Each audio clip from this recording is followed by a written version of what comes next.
All right, today we're tackling a bit of a mathematical mystery. We're looking at a problem that, for centuries, was thought to be pretty much unsolvable, at least not with a perfect exact answer. But what if a new key has just been found that could unlock these ancient problems? So let's just start with this beast of an equation. It's a 14th degree polynomial. Now, if someone asked you to find the exact value for x that makes this whole thing equal 0, I mean, where would you even begin? It's a really intimidating question. And, for the longest time, the best we could really do is kind of guess. And that really gets to the heart of the issue. Equations like this are, well, they're mathematical monsters. Finding a solution isn't just difficult, it pushes right up against the edge of what we even consider solvable in the traditional sense. To really get the challenge here, we need to be clear about two very different kinds of answers. On one hand, you have approximation. That's where you get close enough, but there's always that little risk of rounding errors, right? It can leave your result a little fuzzy. But then there's the exact answer, a single, sharp, perfectly correct value.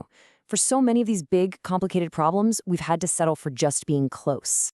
So why can't we just throw the methods we all learned in school at this? Well, the simple truth is, for a problem on this scale, the old ways, they just don't give us that perfect precision we're looking for. They fail. Yeah, think about the classic approaches, something like Newton's method. They're designed to get us near the answer, to inch closer and closer. But with every single step, tiny little errors can creep in. And for a monster 14th degree polynomial, those tiny errors can just snowball, leaving you with an answer that's just not reliable.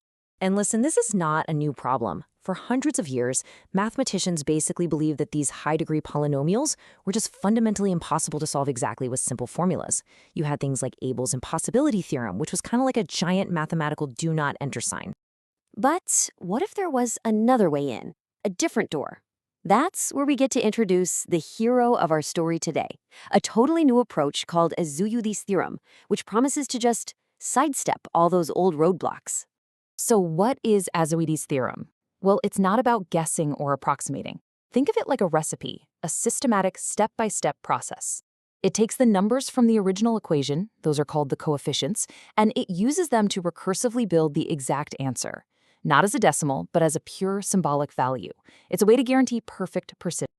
Okay, now, don't let this scare you. Seriously, don't worry about memorizing this formula or anything. We're just showing it to you so you can see that at the core of this whole thing, there's a serious, structured mathematical engine. It's this relationship, this rule, that does all the heavy lifting for us. So let's forget this scary formula for a second and just talk about the big idea, which is actually pretty cool. You start with the numbers from that monster equation, you feed them into that recursive rule. It spits out a new set of values. Then you do it again and again. And as you repeat this step by step, the exact roots just start to emerge from the process. No guesswork needed. So the big question is, does it actually work? Let's take our mathematical monster from the beginning and put this theorem to the test. It's time to crack the code.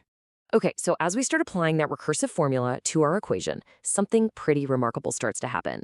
The first calculation, it gives us 0. Then the second calculation, also 0. And this pattern just keeps going, step after step after step, for all 14 steps, 0 every single time. And what's so crucial here, what's the real game changer, is that at no point are we rounding or estimating anything. Each 0 we see is a perfectly calculated, absolutely exact result. We're maintaining perfect precision all the way through the process. So, after all of that complexity, after that huge polynomial and 14 recursive steps, all resulting in 0, the theorem reveals this stunningly simple answer. The exact root of that monster polynomial is the number 1. That's it. And for this specific polynomial, it turns out it's a root that repeats 14 times. An exact, clean, and kind of beautiful solution. This whole discovery is about so much more than just solving one really hard equation. It's really about the power of what true mathematical precision can do. See, the real breakthrough here isn't the number 1. It's the method itself. Ezouidi's theorem gives us a potential new toolkit for finding precise, exact answers for a whole class of problems that have always been a struggle for classical algebra. It's like finding a new key for a bunch of old locks that we thought were rusted shut forever. And that leaves us with a pretty fascinating thought to end on, right?